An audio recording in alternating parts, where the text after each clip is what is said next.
कविता की आंखें धीरे धीरे खुलती है। पहले तो बस छत का सफ़ेद उदास सा रंग दिखाई देता है, जैसे किसी ने जिंदगी के सब रंग चुरा लिया हो।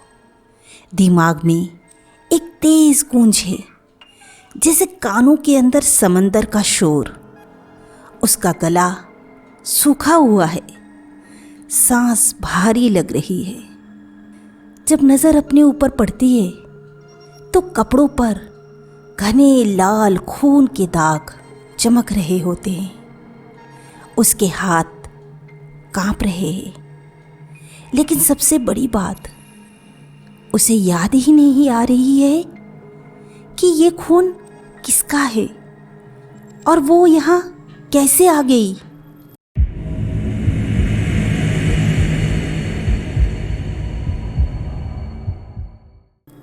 वो इधर उधर देखती है। कमरा एक हॉस्पिटल का लगता है। एक ड्रिप स्टैंड, एक मॉनिटर जिसमें बीप्स आ रही है, एक हल्की एनेस्थेटिक खुशबू। डोर के पास एक नर्स डायरी में कुछ लिख रही है। मैं कौन हूँ? कविता के होंठों से ये लफ्ज़ निकलते हैं, लेकिन अपनी ही आवाज़ उसे अजनबी लगती है। नर्स चौंक के उसकी तरफ देखती है, फिर तुरंत बाहर जाकर किसी को बुलाने लगती है। कविता अपने पलकों को जोर से बंद करती है, जैसे यादों के दरवाजे जोर लगा के खोल सके। लेकिन दिमाग एक खाली कागज जैसा है। सिर्फ एक अजीब सा डर उसके दिल को बांध के बैठा है। दरवाज़ा खुलता है। एक मिडिल एज डॉक्टर सफ़ेद कोट में फाइल लेकर आता है। उसकी नज़र कविता पर पड़ती है। वो हल्की सी मुस्कान देता है, जैसे किसी पुराने पेशेंट्स को पहचान गया हो।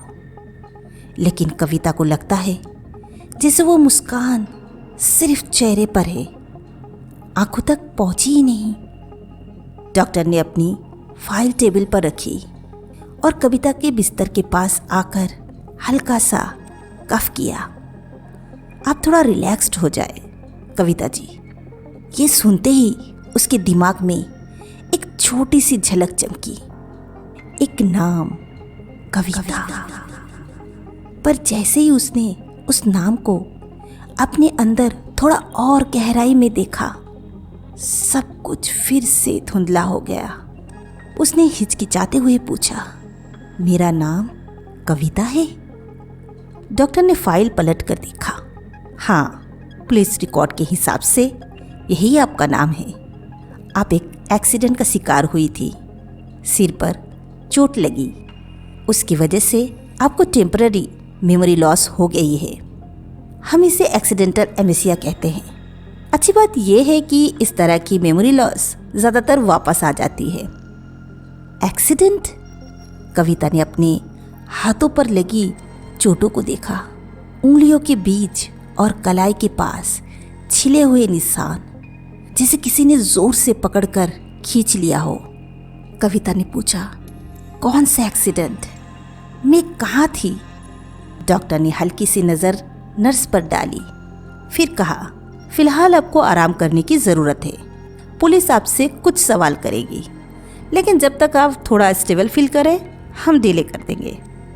बात यहाँ ख़त्म नहीं हुई। कुछ मिनट बाद ही डोर से पुलिस का एक सिपाही अंदर आया।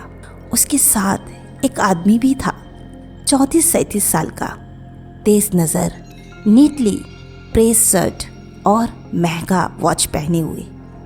और ये है आपके पति मिस्टर समीर मल्होत्रा, पुलिस वालों ने कैजुअली कहा। कविता ने उस आदमी को देखा। उसके चेहरा बिल्कुल अनजान था। दिल में कोई गर्माहट, कोई पहचान का एहसास नहीं हुआ, बस एक अजीब सी बेचैनी। समीर ने आगे बढ़कर कविता का हाथ पकड़ लिया। कविता, तुम ठीक हो? तुम्हें पता है मैं तुम्हारे लिए कितना परेशान था? उसकी ग्रिप काफ़ी टाइट थी, जैसे अपने होने का हक जता रहा हो। कविता ने हाथ खींच लिया। मुझे कुछ याद नहीं। मैं कैसे मान लूँ कि आप मेरे पति हो? पुलिस वाले ने थोड़ा हंसकर कहा, मैडम आपके आईडी कार्ड्स, घर का एड्रेस, सब कुछ कंफर्म हो चुका है, आप इनके साथ ही रहती है। समीर ने जल्दी से बात संभाली, मैं तुम्हें घर ले जाऊंगा, वहाँ सब कुछ नॉर्मल लगेगा, तुम देखना तुम्हारी याद वापस आ जाएगी। डॉक्टर ने बीच में टोक दिया, अभी पेशेंट को रेस्ट की ज़रूरत है। मिस्टर मल्होत्रा कल आइए, अभी ज़्यादा स्ट्रेस लेना इनके लिए ठीक नहीं होगा। समीर ने कुछ कहने की कोशिश की, लेकिन फिर चुपचाप चला गया। उसके जाते वक्त की नज़र, उसमें कुछ था, प्यार या एक छुपी हुई गुस्सा, कविता समझ नहीं पाई। हॉस्पिटल के अगले 2 घंटे एक अजीब सन्नाटा में बीत गया। नर्स कभी टेम्परेचर चेक करने आती है, कभी सलाइन बोतल बदलने, लेकिन कविता का मन कहीं और था। उसके अंदर एक आवाज बार बार कहती है, ये तुम्हारी जिंदगी नहीं है। रात को जब हॉस्पिटल का कॉरिडोर शांत हो गया, तब कविता ने बिस्तर के पास रखे अपने सामान को देखा। एक हैंडबैग जिसमें सिर्फ एक फोन, एक लिपस्टिक और एक छोटा सा पर्स था। फोन लॉक था, पासवर्ड अननोन। पर्स में एक ड्राइविंग लाइसेंस था, नाम कविता मल्होत्रा। एड्रेस भी दिया था, लेकिन उस एड्रेस का कोई तस्वुर उसके दिमाग में नहीं था। तभी एक हल्की सी खटखट आवाज, जैसे कोई उसके कमरे के बाहर रुककर दरवाजा थोड़ा सा खोल रहा हो। कविता ने तेजी से बिस्तर के ब्लैंकेट अपने ऊपर खींच लिया और आंखें आधी बंद कर ली। एक परछाई दरवाजे के पास आई, फिर धीरे धीरे अंदर घुसी। वो एक आदमी था, हुडी पहने, चेहरा अंधेरे में छुपा हुआ। उसने अपनी जीन्स की पॉकेट से एक छोटी सी डायरी निकाली और चुपके से कविता के बिस्तर के नीचे रख दी। उसके जाने के बाद कविता ने डायरी निकाली। उसका कवर पुराना सफ़ेद कागज़ों का था। पहले पन्ने पर लिखा था, अगर ये तुम पढ़ रही हो तो तुम सच के बहुत करीब हो। उसके नीचे एक अजीब सिंबल बना था, 2 गोल चक्कर जो आधे आधे ओवरलैप होते हैं, जैसे 2 जिंदगियां एक दूसरे में खुल गई हो। कविता की दिल की धड़कन तेज हो गई।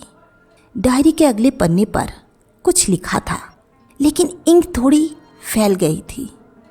बस कुछ लफ्ज समझ आती है, झूठ, विश्वासघात, अपना अस्तित्व वापस लो। उसने डायरी अपनी तकिए के नीचे रख दी। अब उसके लिए नींद बिल्कुल गायब थी। रात के 1 बजे जब वहाँ सब सो रहे थे, नर्स ने आकर टीवी ऑन किया। पता नहीं क्यों न्यूज़ चल रही थी। मुझे बैकग्राउंड नॉइज़ पसंद नहीं, उसने कैजुअली कहा। कविता ने ज़्यादा ध्यान नहीं दिया, लेकिन फिर स्क्रीन पर एक चेहरा दिखा जो उसका खुद का था। उसका दिल एक पल के लिए रुक गया। स्क्रीन पर एक औरत कॉन्फिडेंट तरीके से प्रेस कॉन्फ्रेंस दे रही थी। चेहरा का हर नक्श कविता से मिलता था, लेकिन उसका हेयर स्टाइल, कपड़े और अंदाज अलग था। और नाम के रूप में स्क्रीन पर लिखा था, अनीता शर्मा, सोशल एक्टिविस्ट। कविता की उंगली टीवी स्क्रीन को छूने लगी, जैसे अपने ही चेहरे का सच महसूस कर रही हो। उस समय उसके अंदर एक अजीब सा खौफ और क्यूरियोसिटी का तूफान उठ चुका था। कविता का सांस रुक गया था। टीवी पर वो औरत, उसका ही चेहरा, उसकी जैसी आंखें, वैसे ही जैसे होठों की मुस्कान, लेकिन एक अजीब सा आत्मविश्वास, एक अथॉरिटी के साथ मीडिया के सवालों का जवाब दे रही थी। आपके एनजीओ पर करप्शंस के आरोप लग रहे हैं, क्या कहना चाहेंगे आप अनीता जी? एक रिपोर्टर ने पूछा। उसके सवाल पर अनीता हल्का हंसती है और फिर कहती है, सच सामने आने में हमेशा वक्त लगता है। मैं सच्चाई के लिए लड़ रही हूँ और लड़ती रहूँगी, उसने एकदम कॉन्फिडेंस टोन में कहा। कविता ने टीवी की आवाज़ बढ़ा दी, जैसे हर लफ्ज़ अपने अंदर उतारना चाहती हो। अनीता, उसने फुसफुसाहट के साथ कहा, जैसे अपने ही पराये नाम को पहली बार टेस्ट कर रही हो। उसके मन में एक तीखी सी चुभन हुई, एक फ्लैश जैसा। आंखों के सामने एक अंधेरा कमरा, तेज रोशनी की एक बल्ब और किसी की आवाज़, अनीता, तुम्हें ये करना ही होगा, फिर सब कुछ वापस आ जाएगा। क्या हुआ? नर्स ने उसके रिएक्शंस को नोटिस करके पूछा, लेकिन कविता चुप रही। उसने टीवी बंद कर दिया, पर स्क्रीन की आखिरी तस्वीर कविता के दिमाग में स्टैम्प हो चुकी थी। वो अपने तकिए के नीचे से डायरी निकालती है, उस सिंबल को घूरती है। दो गोल चक्कर एक दूसरे में घुल मिल रही है। उसके दिल कह रहे हैं, यह अनीता उसी का हिस्सा है, या शायद वही अनीता है। तभी उसके फ़ोन की स्क्रीन अचानक चमक उठा। कोई अननोन नंबर से मैसेज आया था, उसे मत ढूंढो, तुम वापस नहीं लौट पाओगी। कविता की दिल तेज धड़कने लगी। उसने फ़ोन उठाया, रिप्लाई टाइप करने लगी, लेकिन स्क्रीन अपने आप ब्लॉक हो गई।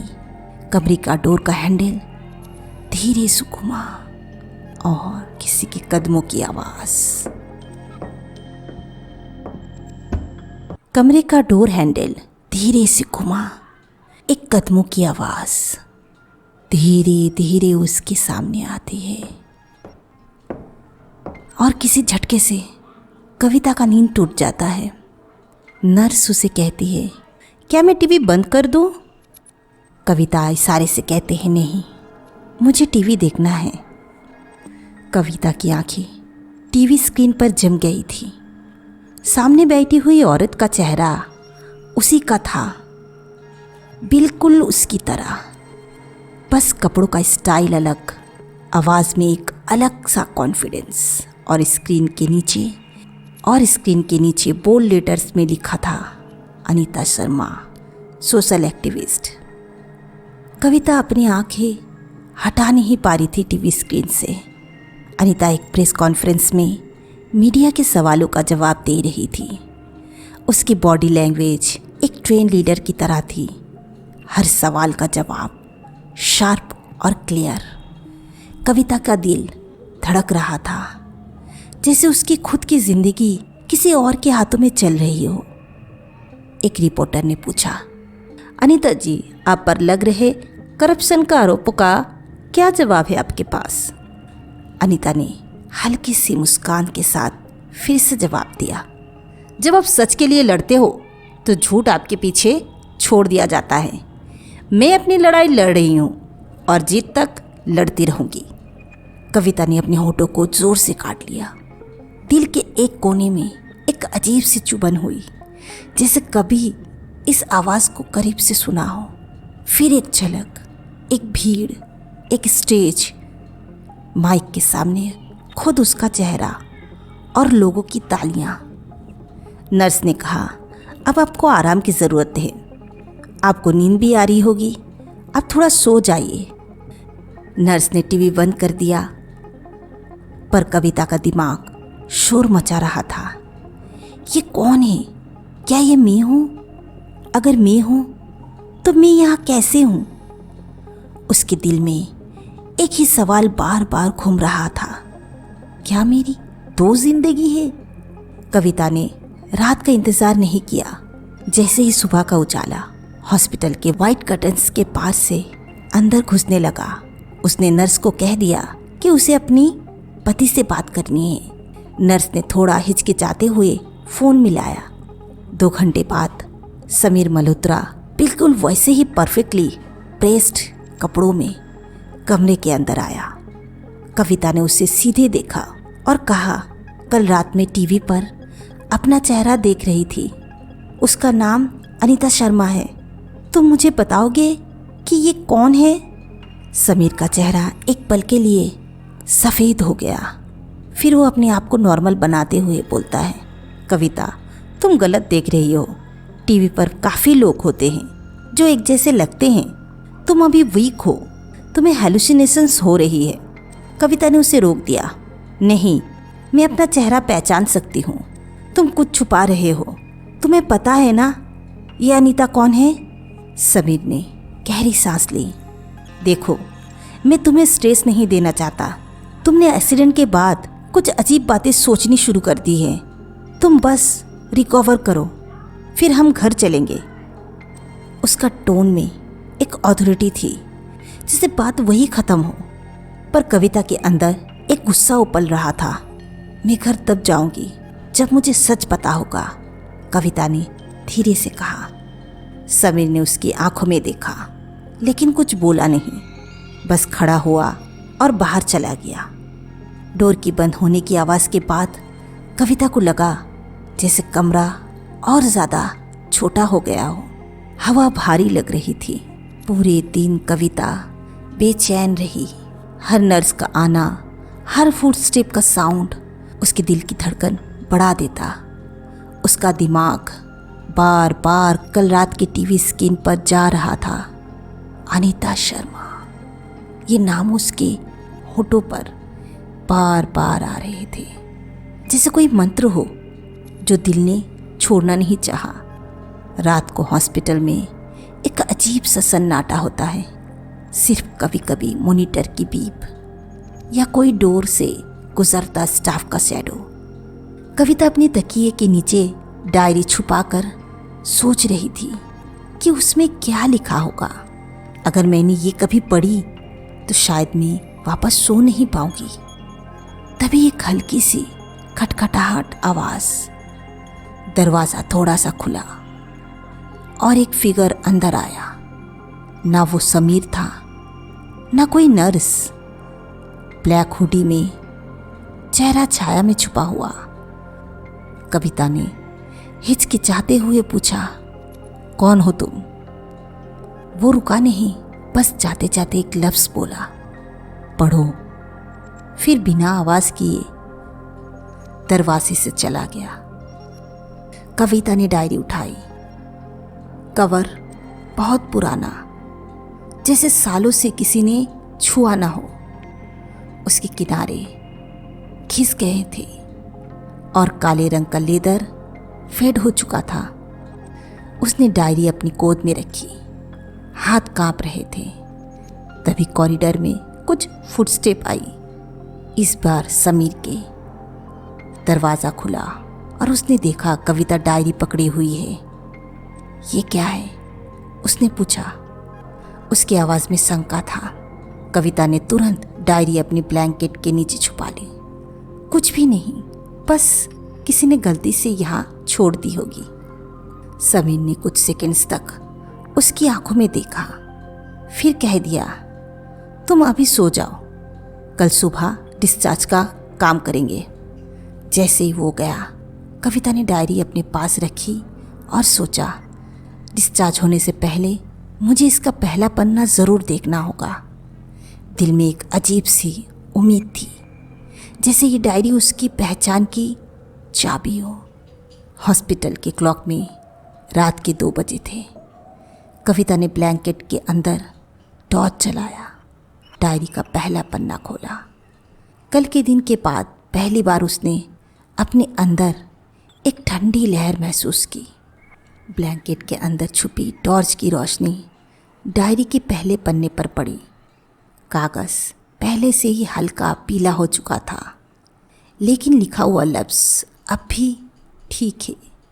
अगर ये तुम पढ़े तो तुम सच के बहुत करीब हो।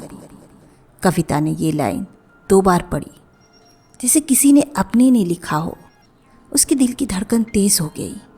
उसके नीचे एक छोटा सा सिंबल बना था, 2 गोल चक्र जो आधे आधे एक दूसरे में घुसे हुए। उसका अंदर एक और छोटा सर्कल, जैसे किसी ने जानबूझकर एक पहेली छोड़ी हो। कविता को ये सिंबल अजीब तरीके से जाना पहचाना लगा, लेकिन दिमाग में उसकी जगह अभी भी धुंधली थी। उसने अगला पन्ना पलटा। इंक थोड़ी फैली हुई थी, शायद पानी या आंसू के कारण कुछ लफ्ज समझ नहीं आ रहे थे। झूठ, विश्वासघात, तुम्हारा अस्तित्व, फिर सब कुछ स्मेयर। जैसे कोई जानबूझकर कुछ छुपाना चाहता हो। तभी एक हल्की सी ठप ठप की आवाज़ आई। डोर के नीचे से रोशनी का एक पतला सा स्ट्रीक अंदर आ रहा था। कविता ने डायरी बंद करके तकिए के नीचे रख दी। सांस को संभालते हुए वो उस रोशनी की तरफ देखती है। दरवाज़ा धीरे से खुला।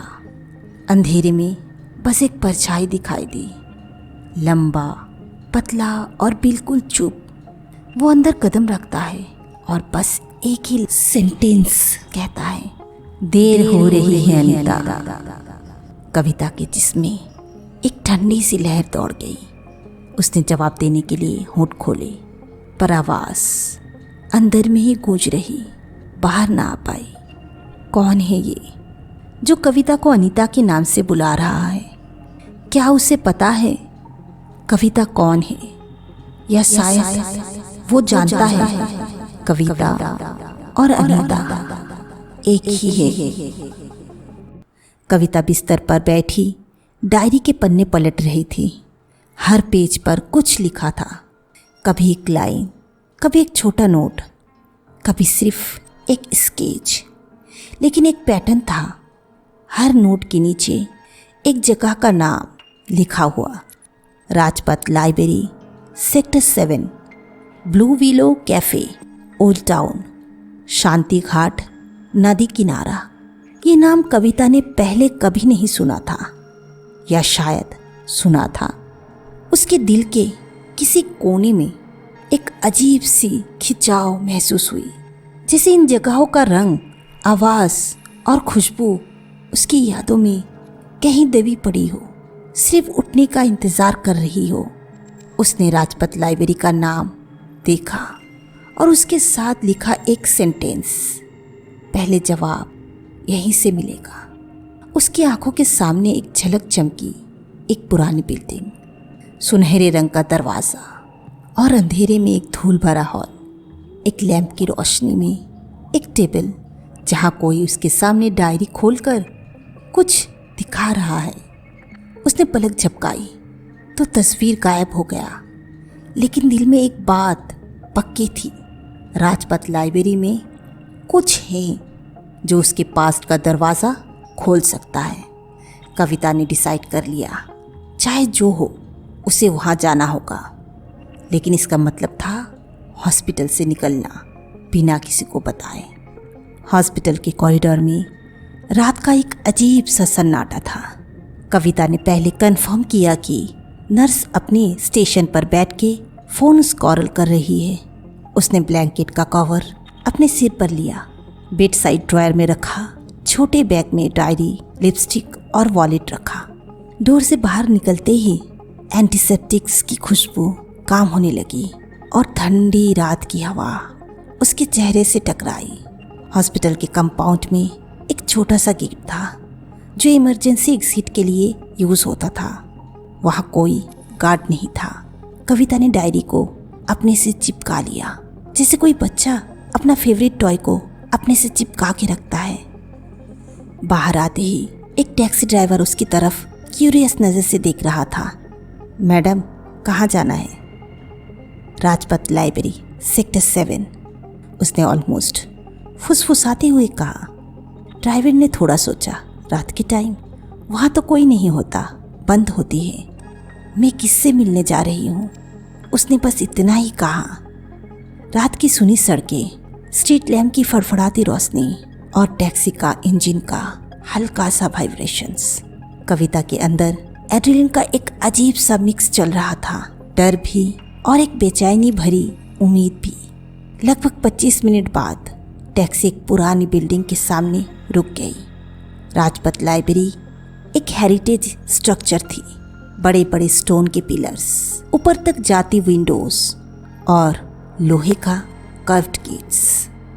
गेट के एक कोने में एक छोटा पेडेस्ट्रियन एंट्री था जो अभी भी खुला हुआ था। अंदर जाते ही उसने महसूस किया कि हवा यहाँ अलग है, पुराने कागज़ों, लकड़ी का रैक्स और थोड़ी सी डैम्पनेस का मिक्स। लाइब्रेरी की मेन हॉल में एक लंबा डेस्क था जहाँ एक एल्डरली लाइब्रेरियन बैठा था, नज़र एक रजिस्टर पर। कविता धीरे धीरे उस डेस्क के पास गई। एक्सक्यूज़ मी, लाइब्रेरियन ने सिर उठाया। जैसे ही उसकी आंखों ने कविता को देखा, उनका चेहरा सफ़ेद पड़ गया। तुम फिर आ गई, उसने गुस्से में कहा। मैंने तुम्हें मना किया था, तुम्हें समझ नहीं आता? कविता एकदम से रुक गई। आप मुझे जानते हो? लाइब्रेरियन ने रजिस्टर बंद किया। बिल्कुल, तुमने यहाँ आके बहुत कुछ खोजा था और कुछ ले गई थी जो तुम्हारा लिए नहीं था, और तुम जानती हो उसका अंजाम क्या हुआ था? कविता का दिमाग घूमने लगा। मुझे कुछ याद नहीं, बस मुझे इतना पता है कि मैं यहाँ किसी वजह से आई हूँ। ये डायरी, उसने डायरी निकाली और लाइब्रेरियन के सामने रखी। लाइब्रेरियन ने डायरी देखी और एक पल के लिए बिल्कुल फ्रीज हो गया। तुम्हारे पास ये कैसे आई? बस किसी ने हॉस्पिटल में देकर चुपके से रखी। इसमें राजपथ लाइब्रेरी का जिक्र है। क्या आप मुझे बताएंगे कि मैं यहाँ पहले क्या कर रही थी? लाइब्रेरियन ने उसकी आंखों में देखा, फिर थोड़ी देर चुप रहा। तुम सच में कुछ याद नहीं कर पा रही या एक्टिंग कर रही हो?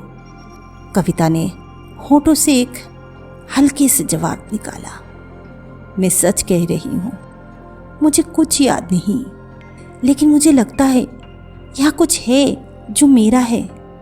लाइब्रेरियन ने एक गहरी सांस ली, फिर अपने डेस्क के नीचे से एक पुराना एनवलप निकाला। ये तुमने छोड़ा था या फिर तुम्हारे जैसे किसी ने?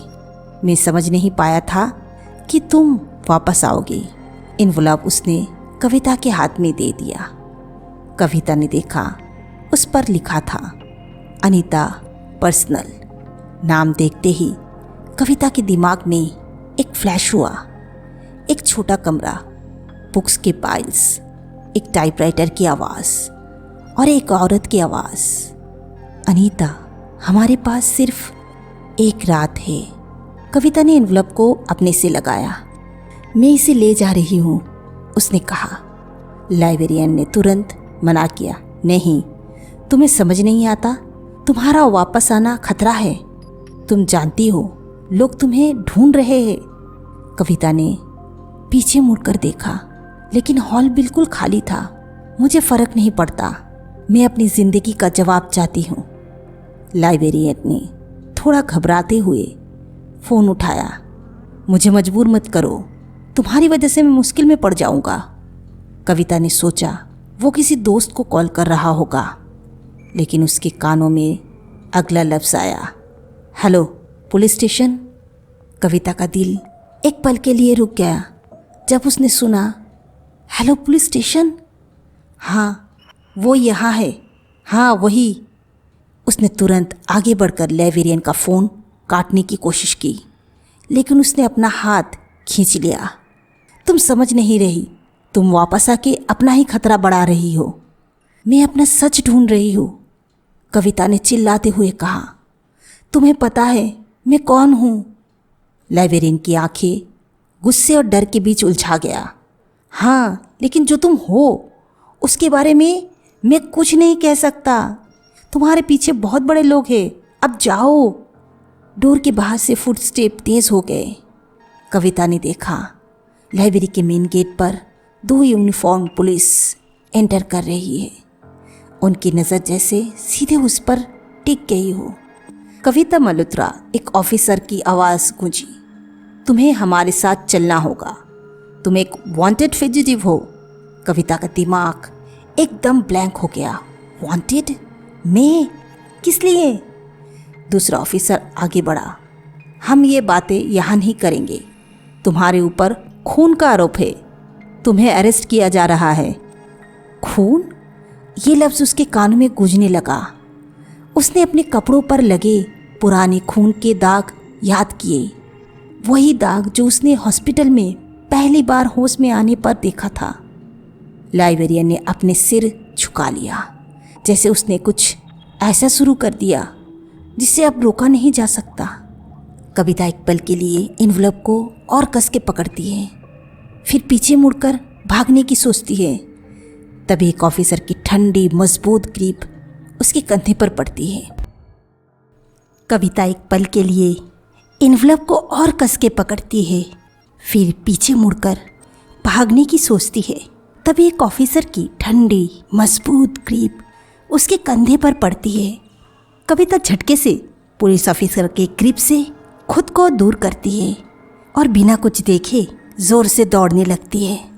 पुलिस ऑफिसर के कदमों की आहट लाइब्रेरी के अंदर गूंज रही थी। कविता का दिल तेज धड़क रहा था। एक पल भी रुकना मतलब पकड़ लिया जाना। उसने एक ऑफिसर को अपने बहुत करीब आते महसूस किया। तभी उसे सामने डार्क और कोल्ड कॉरिडोर मिला।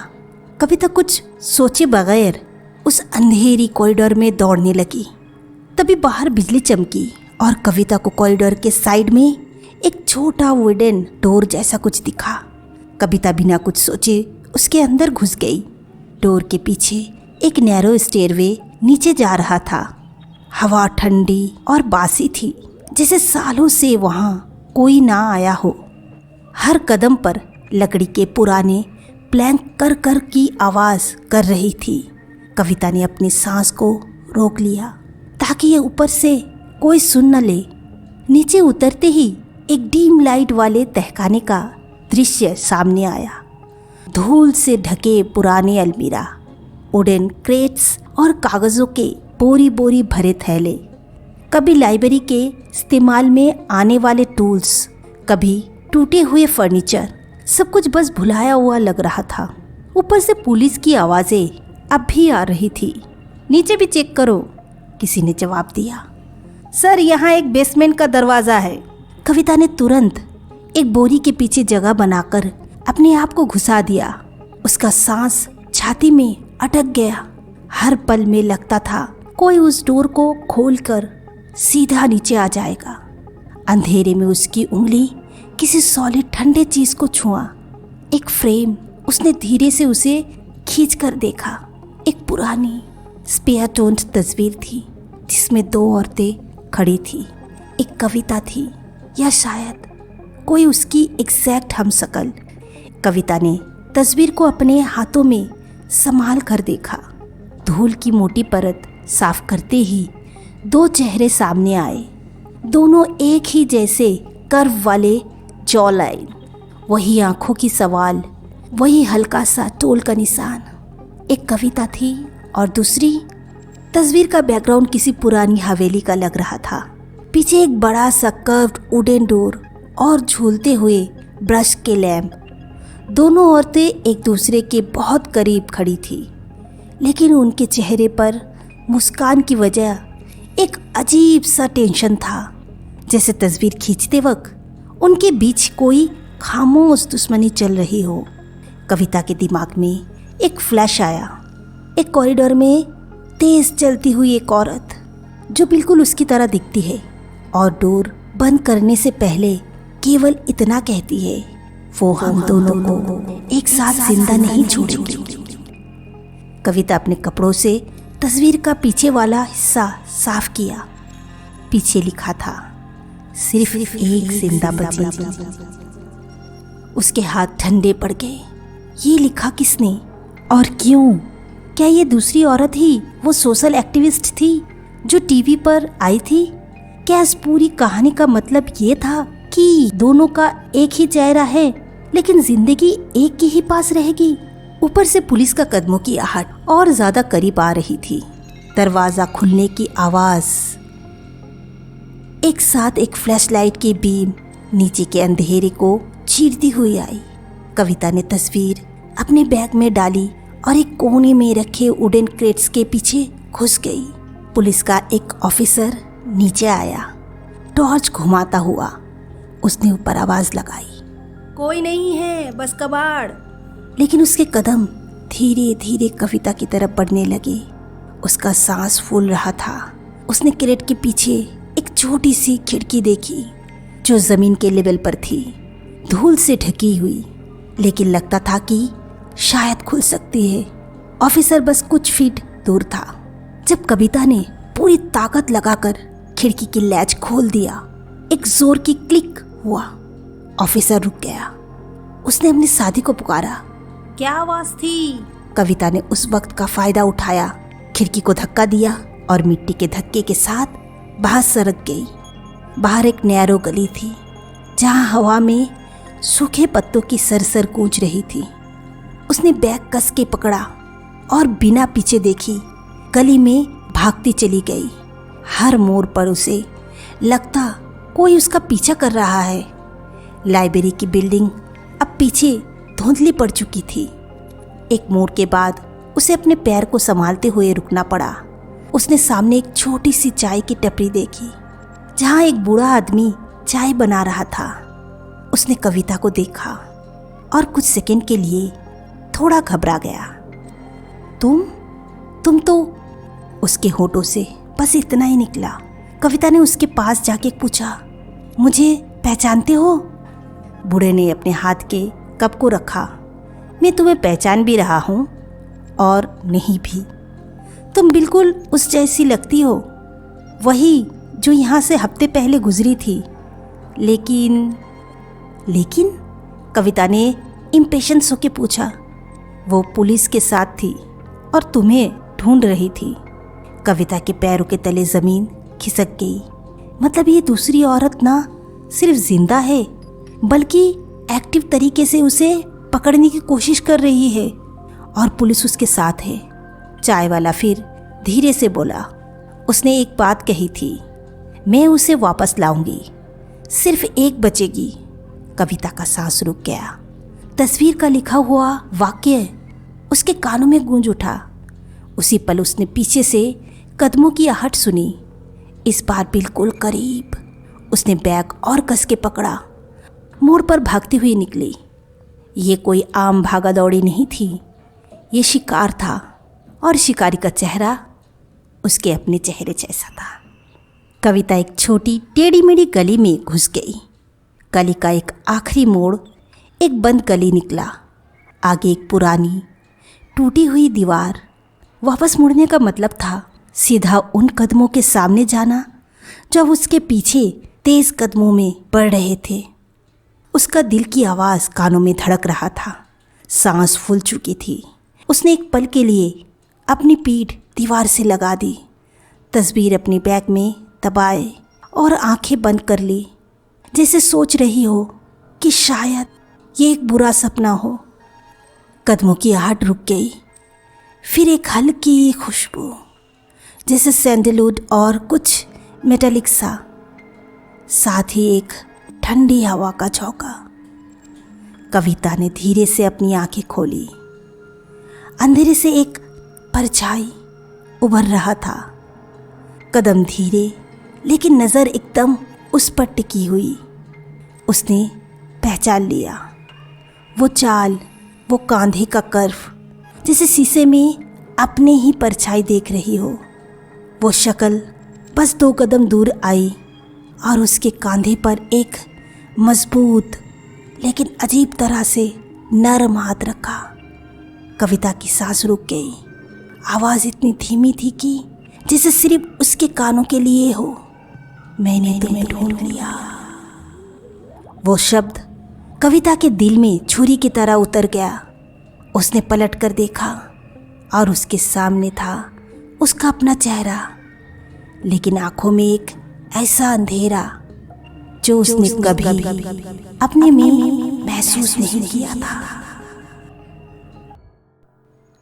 कविता उस परछाई के सामने खड़ी थी जो उसके चेहरे लेकर उसी की तरफ देख रही थी।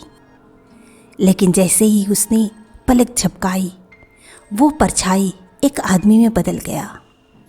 उस आदमी का चेहरा तेज रोशनी के नीचे आया, घने जैसे शांत, लेकिन आंखों में एक छुपने वाली तेजी।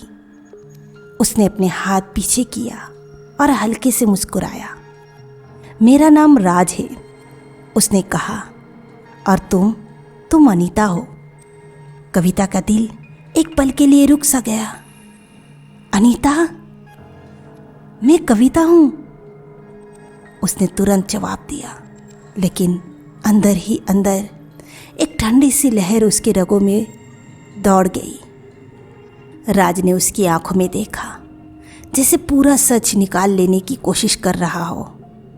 जो नाम तुम्हें दिया गया है वो झूठ है। तुम्हारी पहचान चुरा ली गई है। जो औरत टीवी पर है, जो पुलिस के साथ तुम्हें ढूंढ रही है, वो तुम नहीं, वो एक इम्पोस्टर है। कविता ने कदम पीछे किए। दिमाग में सवालों का तूफान उठ गया। मुझे कुछ याद नहीं। तुम ये सब कैसे कह सकते हो? राज ने बैग से एक पुराना प्रेस आईडी निकाला। प्लास्टिक कवर पे धूल जम चुकी थी, लेकिन फोटो बिल्कुल कविता का था। नीचे नाम लिखा था अनीता मेहरा, इन्वेस्टिगेटिव जर्नलिस्ट। तुमने 1 साल पहले एक मिशन पर जाने का वादा किया था। राज ने धीरे से कहा, और उस दिन से तुम गायब हो गई। उस आईडी कार्ड का वजन जैसे उसके साथ उसका पूरा अतीत खींच रहा था। राज ने कविता का हाथ पकड़ा, जैसे उसके शब्दों का भार कम करने के लिए एक सहारा दे रहा हो। अनीता, तुम 1 साल पहले एक एनजीओ एक्सपोज मिशन पर गई थी। उसने शुरू किया। वो एनजीओ बच्चों के मदद के नाम लेकर ह्यूमन ट्रैफिकिंग का काम करता था। तुम उनके लीडरों का पूरा नेटवर्क एक्सपोज करने वाली थी। कविता का दिमाग घूमने लगा। अगर ये सब सच है तो मैं हॉस्पिटल में कैसे पहुंची, और मुझे कुछ याद क्यों नहीं? राज की आवाज़ में एक खामोश गुस्सा था। उस दिन तुमने मुझे फ़ोन किया था, कहा था कि तुमने कुछ ऐसा देखा है जो तुम्हारे मिशन को बदल देगा। तुम्हारा टोन डर से भरा हुआ था। उसके बाद तुम गायब हो गई। उसके शब्दों के साथ ही कविता के दिमाग में एक छोटा सा सीन फ्लैश हुआ। एक अंधेरा गोडाउन, एक बच्ची की रोती हुई आवाज़, और एक कैमरे की रेड लाइट ब्लिंक कर रही थी। उसने अपने सर पकड़ लिया। मैं कुछ देख रही हूँ। राज ने उसे बैठा दिया। अपने बैग से एक छोटा स्टील फ्लास्क निकालकर पानी दिया। तुम पर हमला हुआ था। शायद उन्होंने तुम्हारी याददाश्त खत्म कर दी, या तुम्हें ऐसा कुछ पिलाया जो तुम्हारे दिमाग का कुछ हिस्सों को लॉक कर दे। कविता ने पानी पिया, लेकिन उसके हाथ कांप रहे थे। और वो दूसरी औरत जो मेरे जैसे दिखती है? राज ने पल भर के लिए आंख बंद की, जैसे उस सवाल का जवाब उसे भी चुभता हो। वो उनकी बनाई हुई परछाई है। तुम्हारे मिशन के रिकॉर्ड, तुम्हारी फाइल्स, तुम्हारा नाम, सब उसके पास है। पब्लिक के लिए वो ही अनीता है। तुम्हारे दोस्तों, तुम्हारे सोर्सेस, सबको लगता है तुम वही हो। कविता के दिमाग में एक और टुकड़ा आया। एक कॉन्फ्रेंस रूम, एक महिला का चेहरा जो उसका ही प्रतिबिंब था, लेकिन वो महिला किसी आदमी के कान में कुछ कह रही थी, और उस आदमी ने उसके बाद एक फाइल पर कॉन्फिडेंशियल का स्टैम्प मार दिया। मैंने उसे देखा है। कविता की आवाज़ हल्की सी थी, जैसे सपने में बात कर रही हो। वो मुझे दीवार के पीछे से देख रही थी। राज ने तुरंत कहा, ये तुम्हारा दिमाग खुलने लगा है, लेकिन तुम्हारे पास वक्त नहीं है। अगर वो तुम्हें देख ले तो याददाश्त वापस आने का मौका ख़त्म। वो दोनों एक पुराने छोटे से बस स्टैंड की तरफ चले, जहाँ राज का एक दोस्त उनका इंतज़ार कर रहा था। राज ने बताया, यहाँ से हम सेफ हाउस में जाएंगे। वहाँ तुम्हें अपने फ्लैशबैक लिखने होंगे, जो कुछ भी याद आए, छोटी से छोटी बात भी। बस स्टैंड तक पहुँचते ही कविता को एक और सीन याद आया। एक रेड डायरी। हाँ, वही डायरी जो हॉस्पिटल में उसके बिस्तर के नीचे मिली थी। उस डायरी का एक पेज दिमाग में चमका। Trust no one, not even him. उसने डायरी का ये पेज राज को बताया। राज का चेहरा एक पल के लिए स्टीफ हो गया। हिम? किसकी बात हो रही है? तुम्हारी? उस वक्त तुम्हारे आसपास कौन था? कविता ने सर हिला दिया। मुझे याद नहीं, लेकिन शायद उसका टॉल शक्ल थी और एक छोटा सा टैटू, हाँ एक काला चिड़िया का टैटू। राज ने चुपचाप अपने हाथ अपने जैकेट की स्लिप में डाल दिया। कविता ने ये छोटी सी हरकत नोटिस की लेकिन कुछ बोला नहीं। बस स्टैंड के कोने में एक ब्लैक एसयूवी रखी थी। राज का दोस्त एक चश्मा वाला, छुप छुप के इधर उधर देखने वाला आदमी, उन्हें हाथ से बुलाता है। राज कविता को उस गाड़ी में बिठाता है। वो कहता है यहाँ से हम सेफ हैं। लेकिन कविता के दिल में एक अजीब सी बेचैनी थी। गाड़ी जैसे ही चलती है कविता को एक और फ्लैशबैक आता है। वो एक टेप रिकॉर्डर में कुछ बोल रही है, अगर मैं वापस ना आई तो राज को मत ढूंढना। गाड़ी के शीशे में अपना रिफ्लेक्शन देखते हुए कविता के दिल में एक ही सवाल गूंजता है, क्या मैं सच में उस पर भरोसा कर सकती हूँ? एसयूवी एक सूनी सड़क पर तेज रफ्तार से जा रही थी। शीशे के बाहर अंधेरा था, सिर्फ स्ट्रीट लाइट्स की छोटी छोटी झलकें अंदर गिर रही थी। कविता या शायद अनीता अपने रिफ्लेक्शन को घूर रही थी, जिसे उस चेहरे में खुद से अपनापन ढूंढ रही हो। राज अपने फ़ोन पर बार बार स्क्रीन चेक कर रहा था, जैसे किसी इम्पोर्टेंट कॉल का इंतज़ार हो। उसकी उंगलियों की गति देख के लग रहा है कि वो बेचैन है। कविता ने सोचा पूछ ले, लेकिन उसके दिल ने रुका। उस फ्लैशबैक ने, जिसमें उसने खुद को रिकॉर्ड करते सुना था, राज को मत ढूंढना। तभी राज के फ़ोन की स्क्रीन चमकी। एक नया मैसेज आया। उसने सिर्फ एक पल के लिए देखा, फिर तुरंत उसे लॉक कर दिया। लेकिन कविता ने नोटिस कर लिया था, उसके चेहरे का रंग सफ़ेद पड़ गया था। मैसेज किसका था? कविता ने तीखे टोन में पूछा। राज ने बस हल्के से मुस्कान जताकर कहा, कुछ नहीं, बस एक वार्निंग। कविता ने फ़ोन पकड़ लिया और स्क्रीन अनलॉक होने से पहले उस मैसेज का एक हिस्सा पढ़ लिया। उसके दिल में एक तीखी चुभन हुई। अनीता मर चुकी है, तुम जिसके साथ हो वो हमारी है। कविता का गला सूख गया। उसने राज की तरफ देखा। उसका चेहरा अब भी स्टोन कोल्ड था, लेकिन आंखों के अंदर कुछ छुपा हुआ था। तुम मुझसे क्या छुपा रहे हो? कविता की आवाज़ में डर और शक दोनों था। राज चुप रहा। एसयूवी अंधेरे में और तेज भागती गई। दरवाजे के बाहर से आई औरत की आवाज़ सुन के दोनों के अंदर एक अजीब घबराहट बढ़ गई, जैसे समय उनके लिए रुक सा गया हो। अनीता, मैं तुम्हें घर ले जाने आई हूँ। राज ने कविता के हाथ को पकड़कर फुसफुसाया, हमें यहाँ से तुरंत निकलना होगा। सामने से निकलना मतलब सीधा फंसना। पीछे के रास्ते से चलो। बिना एक पल गवाए दोनों हाउस के पीछे की तरफ बनी एक छोटी सी खिड़की से बाहर निकल गए। जंगल की घनी झाड़ियों के बीच दोनों चुपचाप भाग रहे थे। पीछे से टॉर्चेस की रोशनी और लोगों के कदमों की आहट आ रही थी। हर कदम पे कविता का दिल सीने से बाहर निकलने को उठा। उसने राज से पूछा, हम अब कहाँ जाएंगे? राज ने बस इतना कहा, प्लान बी, सेफ हाउस 2। एक मोड़ पर पहुंचते ही उनके सामने एक पुराना स्टोन ब्रिज आया, जो जंगल के नीचे की नदी पार बना था। बारिश से फिसलन बढ़ गई थी।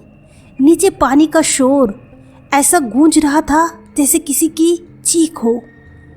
राज ने कविता की आंखों में देखा, एक ही रास्ता है, यहाँ से पार करना। पीछे से टॉर्चेस की रोशनी और तेज हो गई। कविता ने अपनी सांस रोक ली और राज के साथ पुल पर कदम रखा। पुल पार करने के बाद वो दोनों हाईवे पर पहुंच गए, जहां एक सफ़ेद रंग की गाड़ी पहले से खड़ी थी।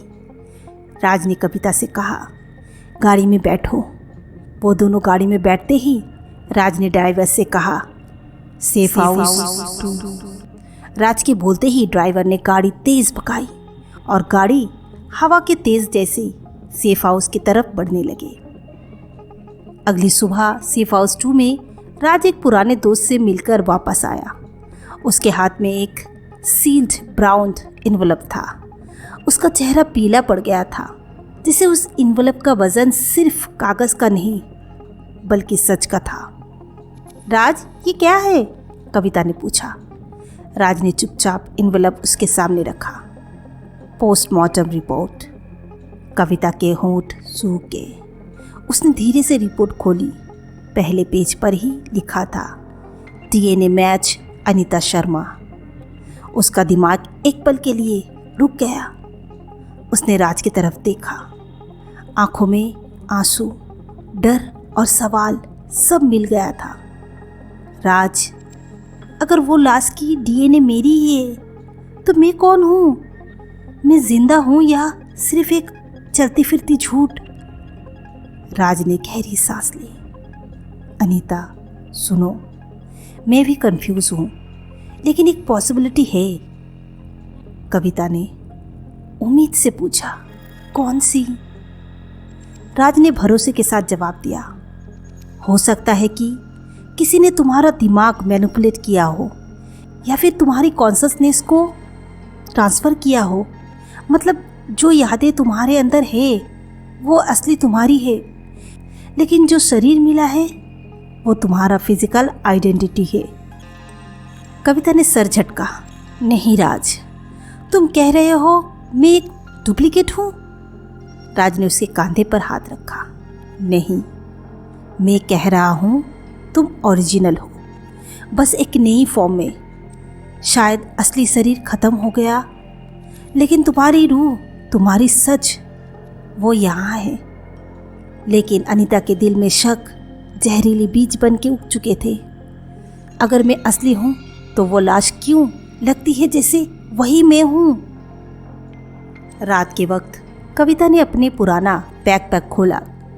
उसके अंदर एक डायरी थी, चमड़ी के कवर वाली, जो कभी उसकी माँ ने गिफ्ट की थी। उसने उसके पन्ने पलटने शुरू किया। अक्सर जगह खाली थी, जैसे उसने कभी लिखने की हिम्मत ही ना की हो। लेकिन एक कोने पर फीकी सी पुरानी इंक में लिखा था, दो चेहरे, एक जिंदगी। कविता का जिस्म सिहर गया।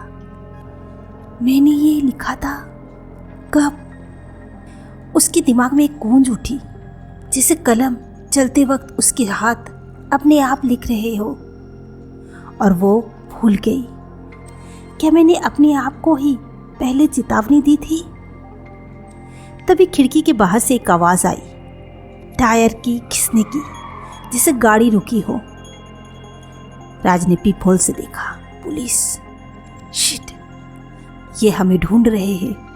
कविता का दिल तेज धड़कने लगा। राज ने तुरंत डायरी बंद की, टॉर्च बुझा दी और कविता का हाथ पकड़ लिया पीछे के रास्ते से। दोनों ने सेफ हाउस के नियर एग्जिट से भागकर अंधेरी गलियों में घुसना शुरू किया। पीछे पुलिस के बूट की आवाज़ें गूंज रही थी। राज ने उसे एक पुराने लॉज के अंदर घुसा दिया, सस्ती जगह जहाँ किसी को उनका ट्रैक करना मुश्किल हो। उस रात कविता को नींद आई, लेकिन एक भयानक सपने के साथ। उसने देखा वो लाश जिसमें उसका चेहरा था बिस्तर पर बैठी है और धीरे से मुस्कुराती है। उसकी आंखें खुल जाती है, बिल्कुल उसी तरह जैसे कविता की अपनी आंखें। लाश बोलती है, मैं तुम हूँ और तुम मैं हो। तुम जिंदा कैसे हो जब मैं मर चुकी हूँ? कविता चीख कर उठती है। पसीना उसके माथे से टपक रहा था। राज ने उसे पकड़कर शांत करना चाहा। कविता बस सपना था, लेकिन कविता जानती थी ये सपना नहीं, एक सिग्नल था। सुबह राज ने कहा, कविता, हमें एक और चीज़ ट्राई करनी होगी, मेमोरी रिग्रेशन। शायद तुम्हें कुछ फ्लैशबैक आए। राज के सजेस्ट किए गए ब्रीथिंग एक्सरसाइज किया। धीरे धीरे उसके दिमाग के अंदर कुछ तस्वीरें उभरने लगी। एक स्टेराइल लेबोरेटरी, एक बड़ी मेडिसिन जो घूम रही थी, जिसमें नियॉन ब्लू रोशनी थी, और एक आवाज़। हमने उसे 2 हिस्सों में बांट दिया है, एक शरीर, एक चेतना। कविता की सांसें तेज हो गई। उसने जोर से चीखा, नहीं, मैं क्लोन नहीं हूँ। राज ने उसका हाथ पकड़कर समझाया, रिलैक्स कविता, ये सिर्फ यादें हैं, शायद इम्प्लांटेड। लेकिन कविता जानती थी कि ये इम्प्लांटेड नहीं, सच है। उसने वो प्रोसीजर देखा था, उसने वो आवाज़ सुनी थी। उस रात डायरी अपने आप खुल गई। कविता ने टॉर्च जलाई। एक खाली पन्ना था, लेकिन धीरे धीरे उसमें अक्सर उभरने लगी, जैसे इनविजिबल इंक रोशनी में जिंदा हो गई हो।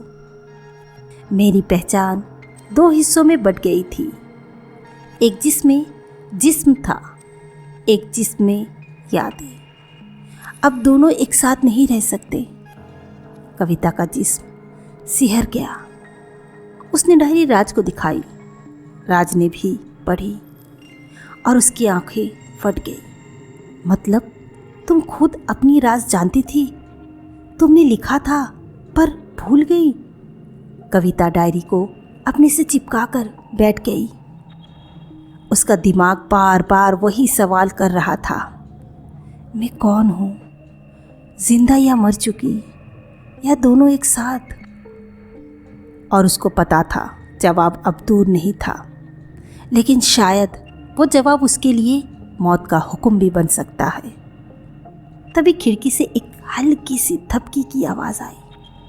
राज ने पिस्तौल उठाया, पर पहले कविता ने देखा एक परछाई बाहर से डायरी की तरफ इशारा कर रही थी। कविता डायरी पकड़कर खिड़की की तरफ गई।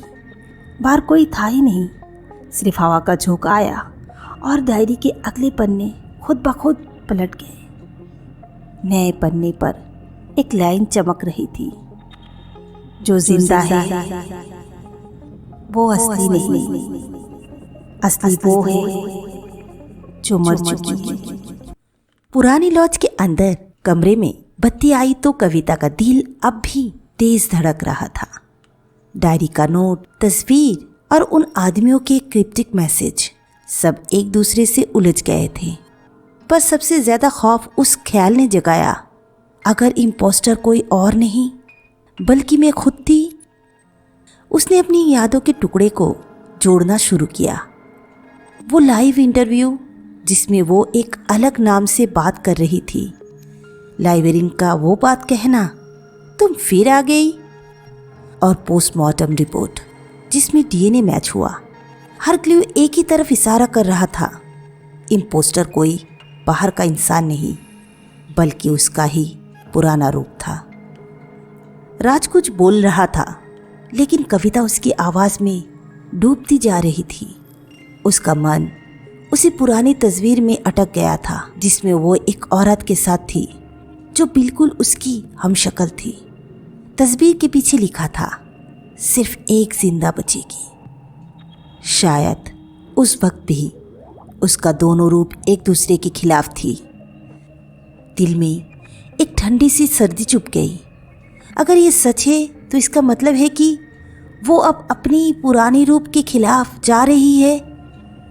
और सबसे बुरा, शायद उस रूप ने जो कुछ किया, उसके गुनाह का बोझ भी अब उसी पर आने वाला था। उसने डायरी को खोला और एक नया पेज पर एक लाइन लिखी हुई थी जो पहले कभी नहीं थी। अनीता, तुम्हें अपने ही साए से मिलना होगा। कविता ने डायरी बंद की। उसे पता था अगला कदम उसे सच के करीब ले जाएगा या उसी के खिलाफ खड़ा कर देगा। कविता ने डायरी को कस के पकड़ लिया, जैसे उसकी उंगलियों से सच निकल जाएगा। राज ने उसे बैठने को कहा, तुम तैयार हो ये सुनने के लिए? उसकी आवाज़ में एक अलग ही बोझ था। कविता ने हाँ में सिर हिला दिया। राज ने अपना लैपटॉप खोला एक हिडन फोल्डर ओपन किया और एक इनक्रिप्टेड वीडियो प्ले किया। स्क्रीन पर अनीता, वही चेहरा जो कविता आईने में देखती थी, एक लैब में बैठी थी। उसके आसपास कंप्यूटर्स, मेडिकल इक्विपमेंट्स और एक बड़ी स्क्रीन पर किसी जेनेटिक मॉडल के 3D इमेजेस थे। अनीता कैमरे की तरफ देखती है। ये मेरा कन्फेशन है। अगर तुम ये देख रही हो मतलब मैं मर चुकी हूँ और तुम मेरी जगह जी रही हो। कविता के हाथ कांप गए। वीडियो में अनीता बताती है कि वो एक एनजीओ के कवर में काम करते हुए एक बड़े पॉलिटिकल करप्शन नेक्सस तक पहुंची थी। वहां उन्होंने देखा कि कुछ लोग एडवांस्ड क्लोनिंग और मेमोरी ट्रांसफ़र टेक का यूज़ करके अपने ही देखने वाले डबल्स बनाते हैं ताकि जब असली लोग पकड़ जाएं, उनके क्लोन्स ब्लेम लेकर मर जाए। अनीता ने सोचा ये टेक उसके मिशन में काम आ सकती है। उसने अपना एक क्लोन बनाया जिसमें उसके दिमाग का एक हिस्सा, कुछ सिलेक्टेड यादें और उसकी पब्लिक आइडेंटिटी ट्रांसफ़र की गई। प्लान ये था कि क्लोन अपने एक्टिविज्म करे और करप्ट लोगों का ध्यान खींच ले, जबकि असली अनीता अंडरकवर उनके सारे सबूत कलेक्ट करे। लेकिन प्लान फेल हो गया। क्लोन ने अपनी अलग ही सोच बना ली। उसने पावर और इन्फ्लुएंस का टेस्ट ले लिया। धीरे धीरे उसने अपने क्रिएटर को ही ख़त्म करने की कोशिश शुरू कर दी। राज बीच में बोलता है, मैं तुम्हारा कांटेक्ट था अनीता। तुमने मुझे कहा था कि अगर तुम कभी अपना अस्तित्व भूल जाओ तो मैं तुम्हें ये वीडियो दिखाऊं। पर जो कुछ हुआ उसने तुम्हारा दिमाग में फिजर्स छोड़ दिया। मेमोरी वाइप या स्वैप दोनों का मिक्सचर हुआ। कविता का सर भारी हो गया।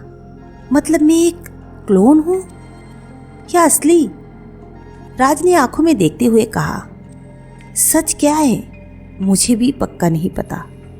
उसका दिमाग एक अजीब कन्फ्यूजन में डूब गया। अगर वो असली अनीता है तो इसका मतलब इम्पोस्टर मर चुकी है, लेकिन अगर वो क्लोन है तो असली अनीता शायद अभी कहीं जिंदा है या मर चुकी है। वीडियो का लास्ट हिस्सा शुरू हुआ। अनीता कैमरे के करीब आई। उसका चेहरा सच के बोझ से थका हुआ था। मेरी एक मिस्टेक तुम्हें 2 हिस्सों में बांट देगी। तुम्हारे अंदर हमेशा 2 आवाज़ लड़ेगी। अगर तुम असली हो तो तुम्हें क्लोन को ख़त्म करना होगा। अगर तुम क्लोन हो तो तुम्हें अपने अस्तित्व को झूठ के ऊपर जीत दिलानी होगी। वीडियो बंद हो गया। रूम में सिर्फ राज की सांस और कविता का दिल धड़क रहा था।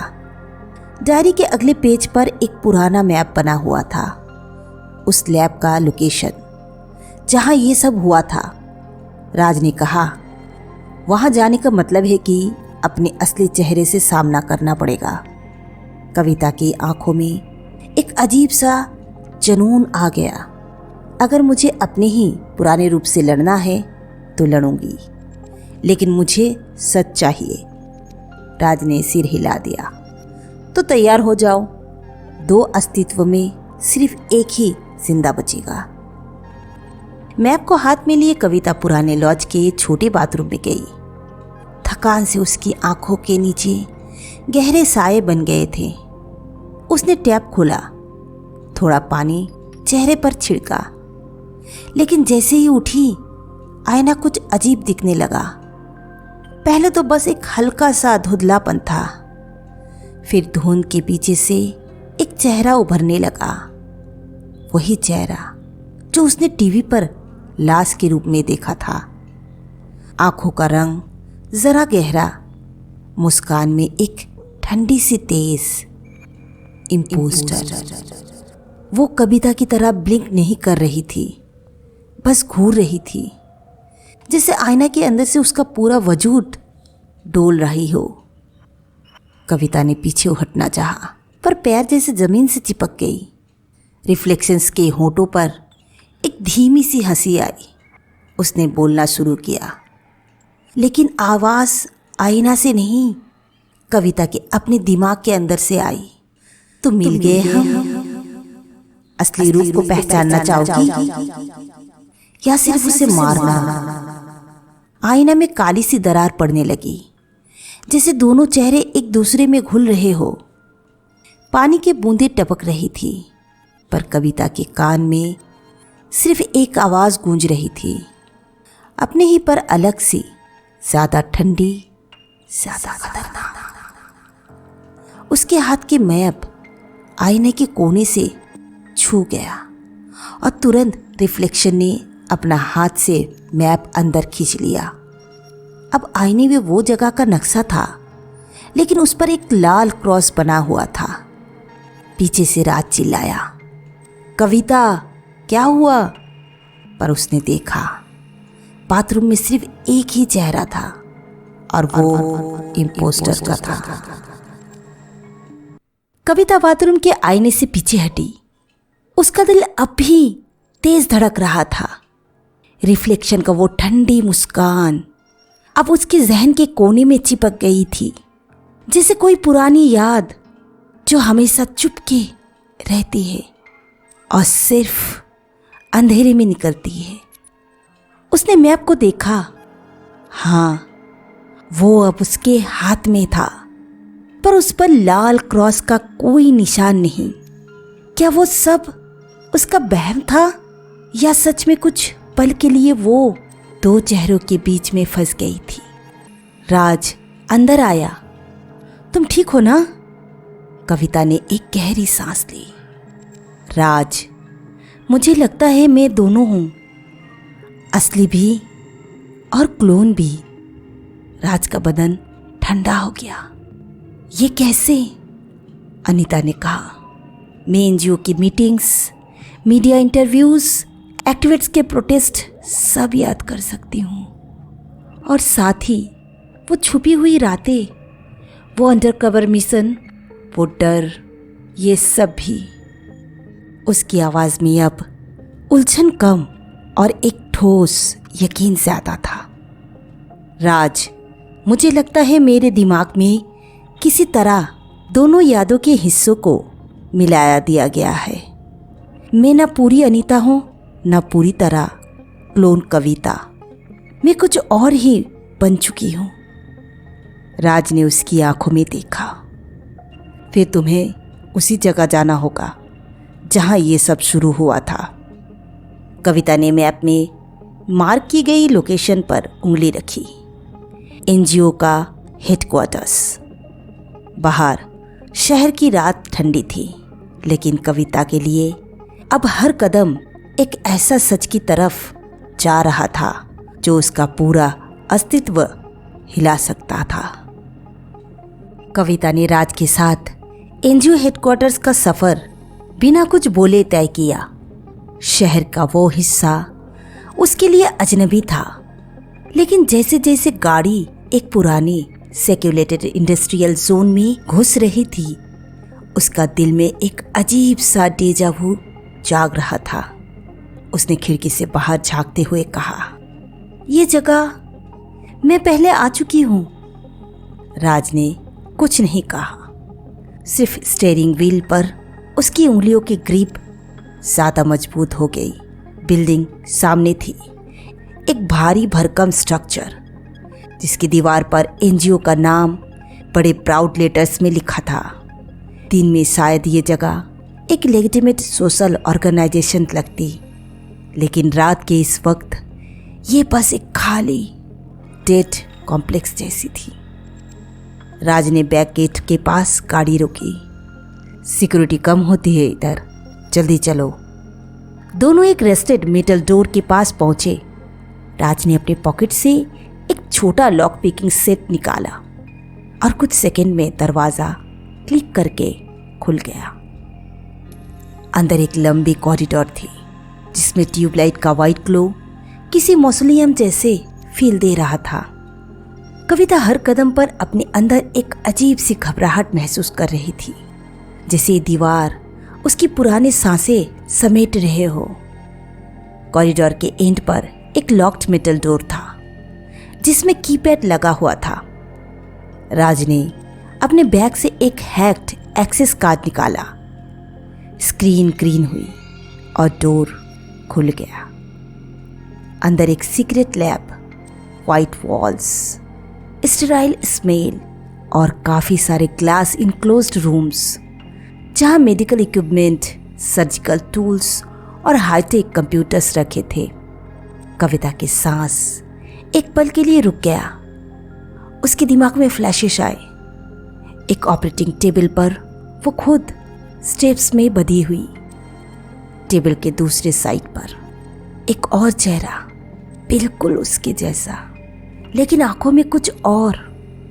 वाइट कोट वाले लोग उन दोनों के बीच कुछ इंजेक्ट कर रहा है। राज ने अनीता को छिजोड़ा। अनीता, उधर देखो। राज ने एक कॉर्नर में रखे डस्टी फाइल कैबिनेट्स की तरफ इशारा किया। ये देखो। कविता ने एक ड्रॉयर खोला। अंदर हार्ड ड्राइव्स, लेवल डीवीडीज और सिक्योरिटी टेप्स थी। राज ने एक डीवीडी निकाली जिसमें मार्कर से लिखा था experiment log, subject A and subject B. वो दोनों एक कंप्यूटर कंसोल के पास गया। राज ने डीवीडी इंसर्ट की और स्क्रीन पर black and white CCTV footage चलने लगा। फ्रेम में एक स्टेराइल सर्जिकल रूम था। एक कैमरा टॉप एंगल से पूरा सीन कैप्चर कर रहा था। एक तरफ अनीता शर्मा, कॉन्फिडेंट, स्ट्रॉन्ग, बिल्कुल वैसे जैसे कविता अपने फ्लैशबैक में दिखती थी। दूसरी तरफ एक और औरत जो उसकी ही कॉपी थी, बस एक जरा सा अलग पोस्चर और एक्सप्रेशंस के साथ। फुटेज में लैब के लोग कुछ डिस्कस करते हुए नजर आए। एक ने कहा, ट्रांसफर सीक्वेंस स्टार्ट करो। दो अलग अलग मशीन दोनों के सिर पर कनेक्ट की गई। स्क्रीन पर ब्रेन वेव पैटर्न्स ब्लिंक कर रहे थे। फिर केओस। क्लोन ने रिस्ट्रेंस तोड़ दिया। एक गार्ड को धक्का दिया। अनीता ने तुरंत रिएक्ट किया। उसने एक ट्रे से सर्जिकल स्कैल्पेल उठाया और क्लोन पर झपटी। कैमरा ने दोनों को एक वायलेंट स्ट्रगल में कैप्चर किया। एक दूसरे का गला दबाना, धक्के, चीखने की म्यूटेड आवाजें। राज ने स्क्रीन पॉज की, कविता की तरफ देखा। समझ रही हो? कविता की आंखें स्क्रीन पर टिक गई। मैं दोनों में से कौन थी? राज ने हाँ या ना कुछ नहीं कहा, सिर्फ कहा, आगे देखो। उसने प्ले दबाया। फाइट के बीच एक गार्ड ने गन निकाली। एक लाउड म्यूजिल्स फ्लैश और असली अनीता के सीने में गोली लग गई। वो गिरते हुए क्लोन के हाथ पकड़ती है। उसके चेहरे के बहुत करीब जाके कुछ कहती है। राज ने पॉज किया। क्या तुम तैयार हो जो एक कह रही है सुनने के लिए? कविता का गला सूख गया।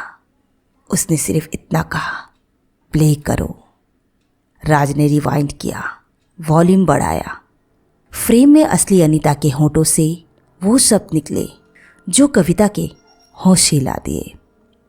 स्क्रीन पर गोली खाने के बाद असली अनीता का रंग धीरे धीरे उड़ रहा था, लेकिन उसकी आंखें अब भी चीरती हुई कविता के चेहरे में घुस रही थी।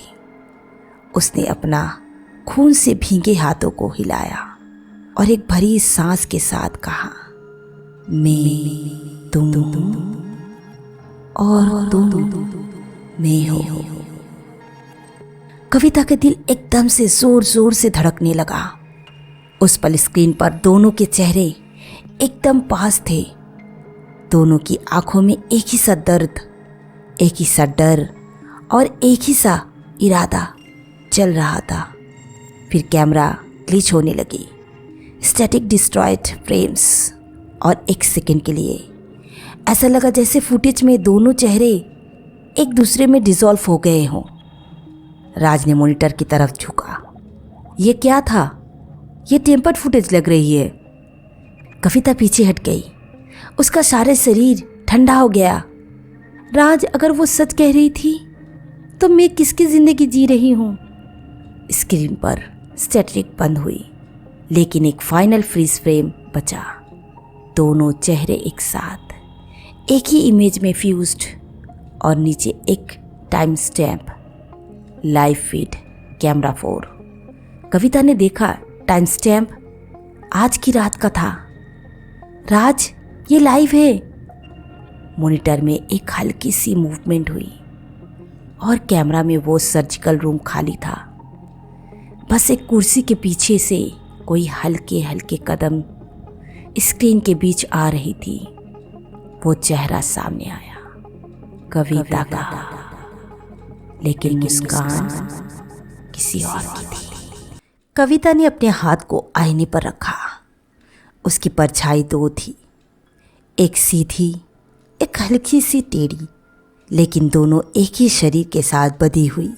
अब वो समझ चुकी थी, असली औरत, इम्पोस्टर और बीच का झूठ सब उसी के अंदर था। उसका दिल अब उलझन से खाली था। ये पहली बार था जब उसने अपने दोनों चेहरे को बिना डर के साथ देखा। मैं अनीता भी हूँ और उसका साया कविता भी। मैं शिकार भी थी और शिकारी भी। राज पीछे खड़ा था, चुपके से उसके एक्सप्रेशंस पढ़ने की कोशिश करते हुए। तुम अब क्या करने वाली हो? कविता ने सीधे जवाब दिया। दोनों जिंदगियों के सच दुनिया के सामने रखूंगी, चाहे मेरे साथ जो भी हो। मुझे मेरा सच छुपाने का वजह अब कुछ नहीं रही। राज ने सिर हिला के हाँ की। आज रात एक प्रेस कॉन्फ्रेंस अरेंज करते हैं। सब कुछ सामने आएगा, वीडियोस, फाइल्स, तुम्हारी कहानी। शहर की रात अब भी ठंडी थी, पर कविता के लिए ये एक आखिरी सांस लेने जैसा था। अब डर का वक्त निकल चुका था। अब सिर्फ एक जंग थी, अपने अस्तित्व के लिए और उन लोगों के लिए जो सिस्टम के अंधेरे में डूब गया था। कॉन्फ्रेंस हॉल तक का सफ़र खामोश था, लेकिन हर कदम कविता को अपने अंत के करीब ले जा रहा था, या शायद अपने नए जन्म की शुरुआत के। कॉन्फ्रेंस हॉल के बैक स्टेज में हल्की सी अफरा तफरी थी। रिपोर्टर्स अपने कैमरे और माइक सेट कर रहे थे, लाइट्स एडजस्ट हो रही थी और कुछ वॉलंटियर रजिस्ट्रेशन डेस्क में नाम लिख रहे थे।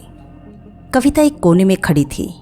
उसका हाथ डायरी के कवर पर था, वही डायरी जिसने इस पूरे खेल का पहला पर्दा उठाया था। उसके पास राज अपने लैपटॉप खोलकर यूएसबी ड्राइव में डॉक्यूमेंट्स और एविडेंस कॉपी कर रहा था। राज ने कहा, एक बार ये फाइल लाइव हो गई तो कोई इसे हटा नहीं पाएगा। कविता ने उसकी तरफ देखा। मैं चाहती हूँ कि ये सिर्फ एक्सपोज ना हो, लोग समझे कि कैसे एक सिस्टम इंसान की पहचान चुरा सकता है। राज ने हल्का सा मुस्कान दिया। तुम तैयार हो? कविता ने जवाब दिया। मैं कभी इससे ज़्यादा तैयार नहीं थी। सिक्योरिटी गार्ड्स ने उनके आसपास अपनी पोजीशन ले ली। एक टॉल गार्ड आगे आया। मैडम, स्टेज पर आप दोनों को एक साथ ले जाएंगे। आपका माइक चेक हो चुका है। कविता ने हॉल के दरवाजे के ग्लास से बाहर झांक कर देखा। बाहर का शहर यूजुअल था, कार्स, हॉर्न्स, स्ट्रीट लाइट्स, लेकिन उसके दिल में एक अजीब सा सुकून था, जैसे एक लंबे चेज के बाद मंजिल मिल गई हो, लेकिन कहीं कहीं एक खटक सी थी। बैक स्टेज कॉरिडोर में चलते हुए कविता के पैर में थोड़ी कंपन आ गई। हर कदम के साथ उसका जहन में वो तस्वीर घूम रही थी, असली अनीता और इम्पोस्टर का एक ही चेहरे में घुल मिल जाना। राज ने पूछा, तुम डर रही हो? कविता ने डीप ब्रेथ ली। डर नहीं, बस लगता है ये कहानी मेरी अंत भी हो सकती है। स्टेज के पीछे एक मॉनिटर पर लाइव फीड चल रही थी। रिपोर्टर्स के बीच कुछ अजीब लोग भी थे, जिनके चेहरे ब्लैंक थे, जैसे वो बस देखने आए हो, लेकिन उनकी आंखें हर जगह स्कैन कर रही थी। कविता का दिल धड़कने लगा। उसके अंदर से फील हुआ, ये लोग ऑडियंस नहीं लगते। राज स्टेडियम पर जाने से पहले कविता के पास झुका। जब मैं बोलना शुरू करूंगा, तुम डायरी के पहले पन्ने पढ़ना, उसके बाद हम प्रूफ दिखाएंगे। अनीता ने हाँ में सिर हिलाया। अनाउंसमेंट हुआ, ladies and gentleman, please welcome social activist Anita Sharma and investigative journalist Raj Mehra. Spotlight चली। हॉल में एक मोमेंट के लिए शोर बंद हो गया। कविता ने एक पल के लिए अपने चेहरे पर दोनों जिंदगियों का बोझ महसूस किया। स्टेज पर कदम रखते ही कैमरास के फ्लैश एक साथ चकाचौंध कर गया। राज माइक के पास गया। आज हम यहाँ एक कहानी बताने आए हैं, एक सच जो एक इंसान की जिंदगी चुरा सकता है। कविता ने डायरी खोली। उसके हाथ हल्की सी कांप रहे थे। ऑडियंस में कुछ चेहरे उसे घूर रहे थे। उनमें से एक चेहरा उसने पहले देखा था, एक एनजीओ के करप्ट बोर्ड मेंबर का। राज अपना पहला स्लाइड स्क्रीन पर दिखाने ही वाला था कि कविता को लगा जैसे बैल्कनी में कोई हल्की सी रिफ्लेक्शंस मूव हुई। उसने अपनी आंखों से कंफर्म करने की कोशिश की, लेकिन लाइट्स की ग्लेयर के बीच वो सिर्फ एक छाया जैसी थी। राज बोलता रहा, हमारे पास वो सबूत है जो दिखाएंगे कैसे पावर के लिए इंसान की पहचान, उसके अस्तित्व तक छीन लिया जा सकता है। कविता का दिल तेज हो गया। उसके अंदर इंस्टिंक्ट जागी, जैसे उसका दूसरा रूप वार्निंग दे रहा हो, कुछ होने वाला है। राज ने प्रोजेक्टर के रिमोट का बटन दबाया ही था कि एक तेज आवाज से हॉल गूंज उठी। सब कुछ एक पल के लिए स्लो मोशन में हो गया। राज का शरीर झटके से पीछे हिला। उसके सीने से खून फूटकर शर्ट पर फैल गया। कविता ने चीख मारी। माइक उसके हाथ से गिर गया और फ्लोर पर इको हुआ। ऑडियंस में अफरा तफरी मच गई। चेयर्स गिरने लगी। लोग चिल्लाकर एग्जिट की तरफ भागने लगे। सिक्योरिटी गार्ड्स चारों तरफ देखने लगे, लेकिन कविता की नज़र सीधी स्टेज के ऊपर बैल्कनी पे थी। वहां एक अंधेरी परछाई ने राइफल को फोल्ड किया और शैडो में गायब हो गया। कविता घुटनों के बल राज के पास गिर गई। उसका हाथ राज के खून से भीग गए थे। राज ने मुश्किल से अपनी सांस संभाली और बस एक शब्द कहा, रुको। कविता ने झुककर सुना। राज के होठों से एक कमजोर सी आवाज निकली, तुम अपना सच कभी नहीं बता पाओगी अनीता। उसके कान में जैसे एक पुरानी पहचानी सी आवाज गूंजी। वही आवाज जो उसके सपनों में या डायरी के पन्नों में कभी कभी फुसफुसाती थी, लेकिन इस बार वो सपना नहीं था, वो जिंदा करीब थी। कविता ने हमेशा सोचा था कि उसका दूसरा रूप मर चुका है, लेकिन इस पल उसने समझा शायद वो कहीं से सब कुछ देख रही है और कंट्रोल भी उसी के हाथ में है। स्पॉटलाइट्स एक एक करके बुझने लगी। हॉल का शोर अंधेरे में घुल गया। कविता की आंखों में सिर्फ एक छाया थी, दूर खड़ी मुस्कुराती हुई, और वो छाया उसकी ही परछाई थी।